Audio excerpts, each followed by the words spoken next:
Polar bear की आंखों में ना कोई गुस्सा था ना नफरत। नोरा उसके लिए बस खाना थी, सिर्फ मीट। और ये सोच एक अलग ही तरह का डर था। नोरा का दिल ढोल की तरह तेज बज रहा था और उसी पल नोरा को एक बात क्लियरली समझ में आ गई कि अब वो मरना नहीं चाहती। मौत को इतने करीब देखने के बाद उसके अंदर जिंदगी के लिए प्यार बढ़ गया। उसने देखा उसके पास एक सॉसपैन और लैडल था। शायद ऐसे ही किसी सिचुएशन के लिए उसने उस लैडल और सॉसपैन को उठाया और जोर से बजाया, बहुत ही तेज, बैंग बैंग बैंग, और अंदर ही अंदर बोलती रही कि मैं मरना नहीं चाहती, मैं जीना चाहती। सॉसपैन और लैडल की आवाज से बियर रुक गया। नोरा ने अपनी आंखें बंद कर दी और सॉसपैन को पीटती चली गई। जब कुछ देर बाद उसने अपनी आंखें खोली तो उसे वो बियर उल्टे पांव वापस जाता दिखाई दिया। नोरा फिर भी सॉसपैन बजाती रही जब तक वो पोलर बियर पूरी तरह गायब नहीं हो गया। लगभग 1 मिनट बाद उसने धुंध के बीच से कुछ इंसानों को अपना नाम बुलाते सुना। वो उसके दोस्त थे जो अब वहां पहुंच चुके थे। नोरा अब सेफ थी, लेकिन अब उसे एहसास हुआ कि जब वो उस पोलर बियर के सामने डर से कांप रही थी तब उसके मन में मौत का डर था। मतलब कि अब उसे जीना था, वो मरना नहीं चाहती थी। अभी अभी उसका ग्लेशियोलॉजिस्ट बनने का सपना पूरा हुआ था, तभी अचानक मौत को अपने इतने करीब देखकर उसे जिंदगी की अहमियत का एहसास हुआ। वो खुश थी, लेकिन उसके साथ ही उसे एक अकेलेपन का गहरा एहसास भी हो रहा था जो उसके दिल को धीरे धीरे चुभता जा रहा था। उस लाइफ में वो दुनिया के एक अकेले कोने में थी जहाँ कोई उसकी खुशी का ना तो गवाह था, ना उसके साथ अपनी लाइफ शेयर करने के लिए कोई उसके पास था। बस उसके 3 दोस्त थे, लेकिन और कोई नहीं। और फिर एक पल ऐसा आया जब उसने ये फैसला किया कि ये जिंदगी भी उसके लिए सही नहीं है। उसे ऐसे दुनिया के किसी एकांत कोने में नहीं पड़े रहना। वो अपने ग्लेशियोलॉजिस्ट बनने के सपने के लिए लोगों के बीच भीड़ भाड़ में रहने की आदत को नहीं छोड़ना चाहती थी। इसीलिए उसने फैसला ले लिया और फिर से अपनी आंखें बंद की, मिडनाइट लाइब्रेरी को याद किया और इस बार वो लाइब्रेरी वापस जरूर जा पाई। दोस्तों, स्वागत है आपका बुक इनसाइट्स के एक और वीडियो में। पिछले वीडियो में हमने मिडनाइट लाइब्रेरी की बुक की समरी को अधूरा छोड़ा था। इस वीडियो में हम उसी कहानी का दूसरा भाग देखेंगे। अगर आपने पहला भाग नहीं देखा तो पहले जाकर इसे जरूर देखिए, लिंक आपको आई बटन में मिल जाएगा। तो चलिए दोस्तों, किताब यात्रा शुरू करते हैं। नोरा मिडनाइट लाइब्रेरी फिर वापस आती है। आते ही वो मिसेस सिल्म के सामने चिल्लाती है, जब वो पोलर बियर मुझे मारने आ रहा था और मैं लाइब्रेरी का नाम रटे जा रही थी तो मैं वापस क्यों नहीं आ पाई? मिसेस सिल्म ने कहा, तुम लाइब्रेरी तभी वापस आ सकती हो जब तुम्हें वो जिंदगी पसंद ना आए। उस वक्त तुम्हें वो लाइफ पसंद आ गई थी, इसीलिए तुम वापस नहीं आ पाई। नोरा ने कुछ देर सोचकर कहा, ये तो आपने सही कहा। ये पहला ऐसा लाइफ था जो मुझे दिल से पसंद आया, बट फिर भी मैं वहाँ ठहर नहीं पाई। इस पर मिसेस सिल्म ने उसे समझाया, इसके पहले की सारी जिंदगियां, सारे सपने तुमने किसी और को खुश करने के लिए किए थे। कभी डैन की खुशी के लिए, कभी अपने दोस्त इजी की खुशी के लिए, तो कभी अपने माँ बाप की खुशी के लिए। इसीलिए तुम्हें ये सबसे ज्यादा पसंद आई। लेकिन उसके बाद भी तुम वापस इसलिए आ गई क्योंकि तुम अभी तक ये नहीं समझ पाई कि जिंदगी का उसूल है कि कुछ पाने के लिए कुछ खोना पड़ता ही है। सोलबर्थ के बर्फीले स्वर्ग में रहने के लिए तुम्हें भीड़ भाड़ की जिंदगी छोड़नी पड़ी और शायद तुम वो छोड़ने के लिए तैयार नहीं, इसीलिए तुम वापस आ गई। इस पर नोरा ने काफी सोचा और फिर कहा, तो फिर मुझे पता है मिसेस सिल्म कि मुझे क्या चुनना है। एक ऐसा सपना जो अगर सच हो जाए तो उसके बदले में कुछ भी खोना पड़े वो मुझे मंजूर होगा। और ऐसा मेरा बस एक ही सपना था और वो था मेरी म्यूजिक का सपना। दोस्तों, नोरा बचपन से ही अपनी एक छोटी पुरानी डायरी में गाने लिखा करती थी। उसके अंदर एक आग थी कि उसे दुनिया के सामने अपनी आवाज दिखाना है, अपने गाने के पैशन को लोगों के कानों तक पहुंचाना है। जब उसके आसपास सब लोग उसे समझते नहीं थे, उसके इमोशंस को इग्नोर कर देते थे, तो नोरा चुपचाप अपनी गिटार उठाती और दिल के दर्द को सुरों में बदल देती। नोरा चाहती थी कि एक दिन वो स्टेज पर जाए और उसकी आवाज में वो दर्द, वो जुनून, वो सच्चाई हर इंसान के दिल को छू जाए। तो इसलिए अपने इस म्यूजिक रॉकस्टार बनने के सपने को जीने के लिए नोरा ने अपना अगला कदम बढ़ाया। उसने अपनी आंखें बंद की और सपना देखना शुरू किया, लाइफ एज अ रॉकस्टार। एक पल में नोरा अपनी एक नई जिंदगी में आ गिरती है और वहाँ वो एक वर्ल्ड फेमस रॉकस्टार होती है। स्टेज के पीछे खड़ी, पसीने में भीगी हुई, बहुत जोर से उसका दिल धड़कता हुआ, आवाजों का तूफान, गिटार्स का शोर और सामने एक स्टेडियम जिसमें भरे हुए लोग। जगह थी साओ पाउलो, ब्राजील। वो स्टेज पर चढ़ती है और बस इतना कहती है, लेट्स डू समथिंग न्यू, और अनाउंस करती है एक अनएक्सपेक्टेड गाना, ब्रिज ओवर ट्रबल्ड वाटर। पूरी जनता खुशी से पागल हो जाती है। नोरा उस स्टेज के ऊपर अपनी आवाज से 4 चांद लगा देती है। भीड़ की चीखों के बीच में फोन के फ्लैशलाइट और कैमरा फ्लैशेस का एक समुंदर लहरा रहा होता है। उसकी एक एक आवाज पर पूरी दुनिया उसके साथ चिल्ला चिल्ला कर झूम रही होती है। ऐसा लग रहा था जैसे उसे कोई सुपर पावर आ गई है जिससे वो पूरी भीड़ को अपने इशारे से नचवा सकती है, क्योंकि आज पहली बार उसकी आवाज पे पूरी आवाम झूम रही थी। उस वक्त नोरा को समझ में आता है कि मैं उससे कहीं ज्यादा केपेबल हूँ जितना मैं खुद को पहले समझा करती थी। काश मैंने खुद पे भरोसा किया होता। उस रात उसका गाना साउथ अमेरिका भर में ट्रेंड करने लगा। 11.3 मिलियन फॉलोअर्स, हर पोस्ट पर लाखों लाइक। उसे इनमें से किसी भी चीज पर यकीन नहीं हो रहा था। सब कुछ सपने जैसा लग रहा था। सपना ही तो था ही। एक फैन उसके ऑटोग्राफ का टैटू बनवाना चाहता है। दूसरा आकर कहता है कि उसके गाने ने उसकी पूरी जिंदगी बदल कर रख दी। नोरा को गर्व होता है कि वो कुछ ऐसा कर रही है जिससे लोगों की जिंदगी में इतना अच्छा इंपैक्ट पड़ रहा है। लोग उसे इतना ज्यादा प्यार करते हैं। इन सब के बीच में नोरा को अपने भाई जो की याद आती है। उसका भाई और उसका रिश्ता बचपन से ही काफी स्ट्रॉन्ग था। दोनों म्यूजिक के लिए बहुत ज्यादा पैशनेट थे और मिलकर उन्होंने बचपन में एक बैंड बनाया था, द लेबिरिंथ्स। नोरा पियानो बजाती थी और जो गाना गाता था। उनका सपना था कि वो सक्सेसफुल म्यूजिशियंस बनेंगे। उन्होंने कॉलेज के बाद भी म्यूजिक कंटिन्यू किया। नोरा जो को सिर्फ अपना भाई नहीं, उसका एक बेस्ट फ्रेंड मानती थी और उनकी जिंदगी का कोर था म्यूजिक। लेकिन फिर एक वक्त ऐसा आया जब नोरा ने बैंड को बीच में ही छोड़ दिया। उसके मन में डाउट्स थे, कॉन्फिडेंस उसका बहुत ज्यादा लो था और उसने डिसाइड किया कि म्यूजिक का करियर बहुत ज्यादा अनस्टेबल है और उसे छोड़कर उसे कोई सेफ रास्ता चुनना चाहिए, एक सेफ जॉब करना चाहिए, जिससे जो का दिल पूरी तरह टूट गया। उसे लगा कि नोरा ने उसके सपने को धोखा दिया और वक्त के साथ साथ दोनों की मिसअंडरस्टैंडिंग से इतनी बढ़ गई थी कि वो दोनों पूरी तरह अलग हो गए। नोरा की असली जिंदगी में आज तक जो और नोरा अलग ही रहते थे, एक दूसरे को कांटेक्ट नहीं करते थे। लेकिन नोरा को हमेशा से एक उम्मीद जरूर थी कि एक दिन उसके भाई की नाराजगी जरूर खत्म हो जाएगी। आज नोरा सोच रही थी कि क्या उसका भाई ये जानने के बाद भी कि वो इतनी बड़ी रॉकस्टार बन गई है अब भी उससे नाराज है? क्या वो आज उसे माफ कर पाया है? क्या उसे पता भी है कि वो इतनी बड़ी रॉकस्टार बन गई है? वो ये सोच ही रही थी कि उसे एक पॉडकास्ट के इनवाइट के लिए कॉल आता है। ब्राजील का नंबर 1 पॉडकास्टर उसका इंटरव्यू लेना चाहता है। वो एक झटके में हाँ कह देती है। वो पॉडकास्ट इवनिंग में शेड्यूल होता है। नोरा टाइम पे पहुंच जाती है और इंटरव्यू शुरू होता है। इंटरव्यू के दौरान होस्ट मार्सेलो उसकी बहुत ज्यादा तारीफ करता है, लेकिन कुछ आड़े तिरछे कंट्रोवर्शियल सवाल भी पूछता है। नोरा उन सारे सवालों का जवाब बहुत ही होशियारी से देती है, लेकिन तभी पॉडकास्ट के सवालों के बीच में उसे एक दर्दनाक सच का मालूम पड़ता है। एक ऐसा शॉक जो उसे पूरी तरह अंदर से हिला देता है। उसे पता चलता है कि इस ऑल्टरनेट लाइफ में उसका भाई जो जिंदा ही नहीं। 2 साल पहले ही ड्रग ओवरडोज से उसके भाई जो की मौत हो चुकी है। ये सुनते ही नोरा के पैरों के नीचे से जमीन खिसक जाती है। सारा ग्लैमर एकदम से धुंधला पड़ जाता है। उसके भाई की मौत की खबर उससे बर्दाश्त नहीं हो पाती, इसीलिए वो अपना फैसला ले लेती है और अपनी आंखें फिर से बंद करती है। Many lives of Nora seed.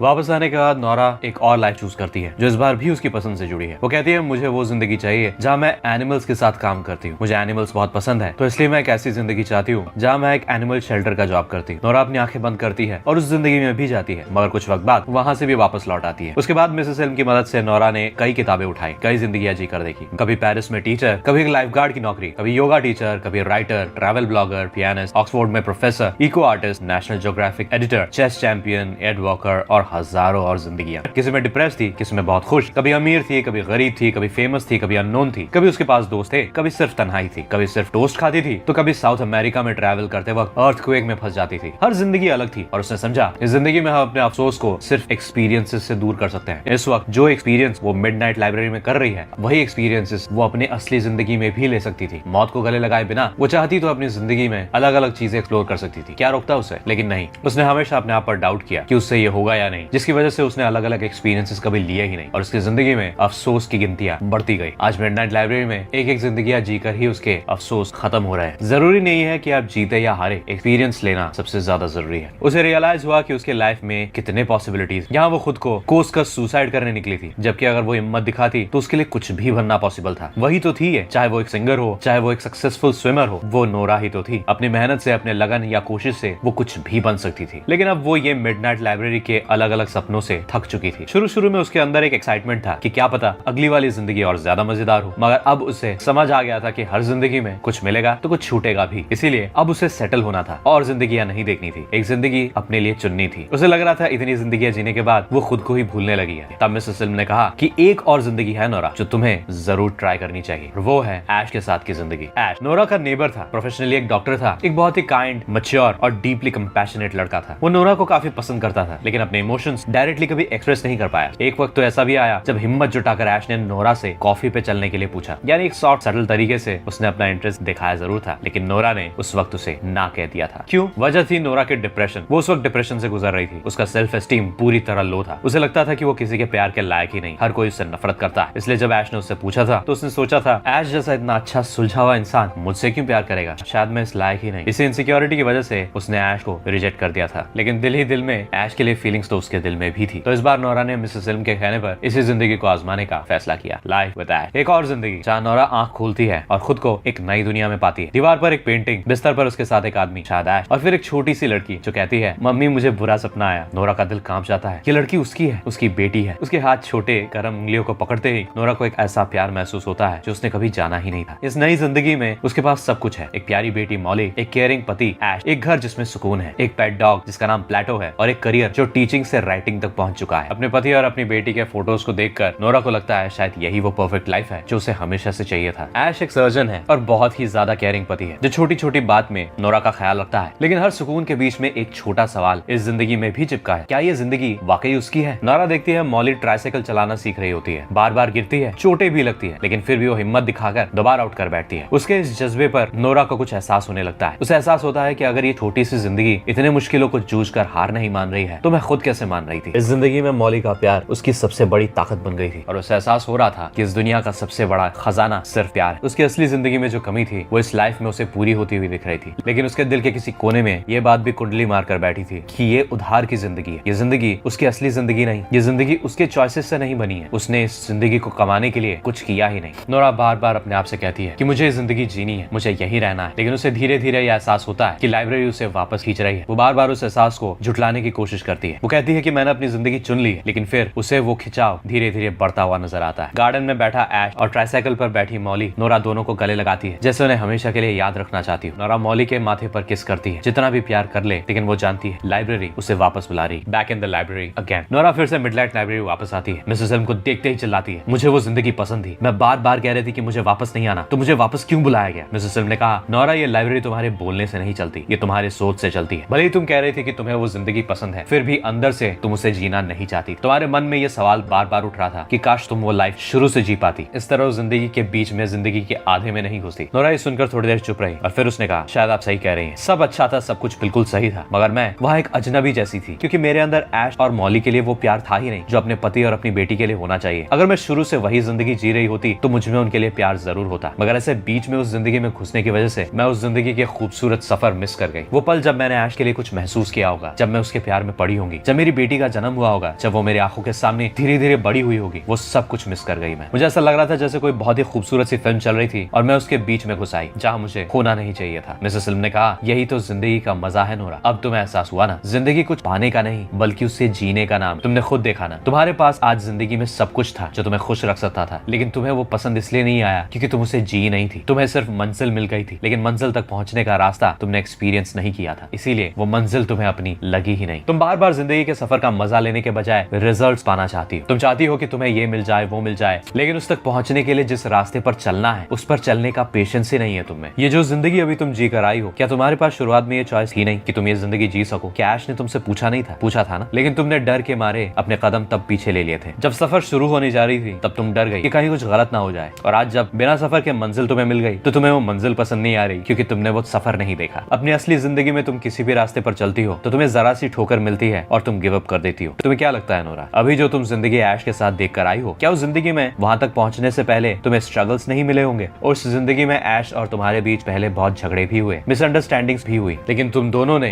Give up नहीं किया, हार नहीं मानी, और इसी से तुम्हारे बीच की बॉन्डिंग इतनी स्ट्रांग हो गई कि आज वो जिंदगी तुम्हें तुम्हारी परफेक्ट जिंदगी लग रही थी। जिंदगी कभी परफेक्ट होती नहीं है नोरा, वो कभी हमारे हिसाब से नहीं चलती, लेकिन हमारे फैसले ही उसे हमारे जीने के लायक बनाते हैं, और उसके लिए फैसले लेना जरूरी है, सफर को चुनना जरूरी है। हर बार सफर से पहले गिव अप ही कर देंगे तो हमें कभी पता ही नहीं चलेगा कि वो मंजिल हमारे लिए सही थी या गलत। चाहे जिंदगी के रास्ते में मुश्किलें कितनी भी आए नोरा, मगर बाद में वही तो हमारी यादें बनती है। नोरा ने कहा, आपने सही कहा, जिंदगी का असली मजा कहीं पहुंचने में नहीं है, असली मजा तो इसके सफर में है, वैसे जिंदगी जीने में है जो आपकी खुद की चॉइसेस का नतीजा हो। फर्क नहीं पड़ता कि आपको दुनिया की सारी खुशियां ही क्यों ना मिल जाए, जब तक वो आपके अपने फैसलों से ना बना हो और आपने उसे हासिल करने का सफर ना देखा हो, तो वो खुशी आपको हमेशा अधूरी लगेगी। शायद इसीलिए मैं किसी भी जिंदगी में सेटिस्फाइड थी ही नहीं। इतना कहते ही मिडनाइट लाइब्रेरी टूटने लगती है। नोरा कहती है, ये क्या हो रहा है? मिसेस एल्म कहती है कि मिडनाइट लाइब्रेरी का वक्त खत्म हो चुका है नोरा, ये इसलिए टूट रही है क्योंकि तुमने अपनी जिंदगी की तरफ कदम बढ़ाने का फैसला किया। उसी पल जमीन हिला, लाइब्रेरी गिरी और नोरा एक नई रोशनी की तरफ खींचती चली गई। Root life of Nora. रात के 12:37 बजे थे। नोरा सीट वापस जिंदा है, लेकिन जिंदगी ने उसका स्वागत फूलों से नहीं दर्द से किया। सांस फूली हुई थी, जिस्म कांप रहा था। उसे याद आता है कि उसने सुसाइड करने के लिए ढेर सारी नींद की गोलियां खा ली। वो अपनी ताकत लगाकर उठती है, बारिश हो रही होती है, उसके बदन में जान नहीं होती। वो लड़खड़ाते हुए अपने पड़ोसी मिस्टर बैनर्जी के दरवाजे तक पहुंचती है। डोरबेल बजाती है, दरवाजा खुलता है और मिस्टर बैनर्जी के सामने आते ही नोरा बस उनसे इतना ही कह पाती है कि मुझसे बहुत बड़ी गलती हो गई, प्लीज एम्बुलेंस बुला लीजिए। इतना कहते ही वो गिर जाती है बेहोश। कुछ वक्त बाद हॉस्पिटल के बेड पर इंजेक्शंस और सवालों के बीच नोरा अपने होश वापस पाती है। उसकी आंखों में अब एक ही चमक थी कि उसे मरना नहीं, उसे जीना है। कुछ देर बाद नोरा का भाई जो हॉस्पिटल आता है। नोरा से मिलने के बाद वो उससे पूछता है, तुम ठीक हो बहन? हॉस्पिटल से कॉल मिलते ही मैंने अपनी पहली ट्रेन पकड़कर सीधा यहीं भागते हुए आया। जो ने उससे अपने स्ट्रगल शेयर किए, माँ के गुजर जाने के बाद का ब्रेकअप, ज्यादा पीना, अकेलापन, लेकिन इस सब के बीच में वो एक साइकोथेरेपिस्ट से मदद ले रहा था, शराब से अपने आप को दूर कर रहा था, जिम जा रहा था, क्रॉस ट्रेनिंग भी कर रहा था। वो एक दिन अपने आप को सुधारने के बाद नोरा से फिर से मिलने की उम्मीद रखता था। वो उसे पूरी तरह से माफ कर चुका था, लेकिन जब उसे नोरा की खबर मिली तो पूरी तरह घबरा गया। तो इस पर नोरा ने उससे कहा, फिक्र मत कर भाई, मैं कहीं नहीं जा रही। दोनों ने एक दूसरे को हक किया। कुछ देर बाद नोरा ने अपने फोन का मैसेज चेक किया तो उसमें उसे इजी का मैसेज मिला। इजी उससे मिलने वापस आ रही थी और उसे मिस भी कर रही थी। नोरा ने उसके लिए जो मैसेज छोड़ा था उसने उससे पहले रिप्लाई इसलिए नहीं किया था क्योंकि वो किसी काम में बिजी, लेकिन जब उसे बाद में वक्त मिला तो उसने नोरा के मैसेज का रिप्लाई जरूर दिया था। नोरा को यह एहसास हुआ कि जिंदगी में कभी कभी सब कुछ ठीक होने के लिए बस एक चीज चाहिए होता है और वो होता है वक्त। जिंदगी सिर्फ वक्त मांगती है ताकि तुम्हें अलग नजरिए से सब कुछ दिखा सके, लेकिन अंत में दी एंड में सब कुछ ठीक ही हो जाता है। उसकी जिंदगी में सब कुछ वैसा ही था, वही पियानो, वही किताबें, वही अकेलापन, वही बेरोजगारी, वही अनजानी सी लाइफ, लेकिन फिर भी सब कुछ बदल गया था क्योंकि नोरा का नजरिया बदल गया था। नोरा को अब खुद पर भरोसा हो चुका था। उसे ये पता चल चुका था कि या तो वो एक पैथेटिक डिप्रेसिंग लाइफ जी सकती है या फिर खुद पर भरोसा करके अपने भविष्य को बेहतर बनाने में फोकस कर सकती है। उसे एहसास हो चुका था कि उसके पास इस जिंदगी में जो कुछ भी है वो काफी है, बहुत है। उसे बस इनकी कदर नहीं थी पहले। अब वो उन चीजों के लिए डिप्रेस नहीं होती जो उसके पास नहीं है, बल्कि उन चीजों के लिए ईश्वर का शुक्रिया अदा करती है जो उसके पास है। तो दोस्तों आज के लिए बस इतना ही। उम्मीद है आपको ये कहानी अच्छी लगी होगी और आपको भी कभी भी ऐसा लगे कि आपकी जिंदगी में कुछ नहीं रखा, कोई पॉसिबिलिटीज बची ही नहीं, तो एक बार और इस कहानी को जरूर देखिएगा। इस किताब को खरीदना है तो लिंक आपको डिस्क्रिप्शन में मिल जाएगा। वीडियो पसंद आया तो लाइक शेयर कमेंट करें, चैनल में नया है तो प्लीज सब्सक्राइब करें। मिलते हैं अगले वीडियो में, तब तक के लिए पढ़ते रहिए, आगे बढ़ते रहिए।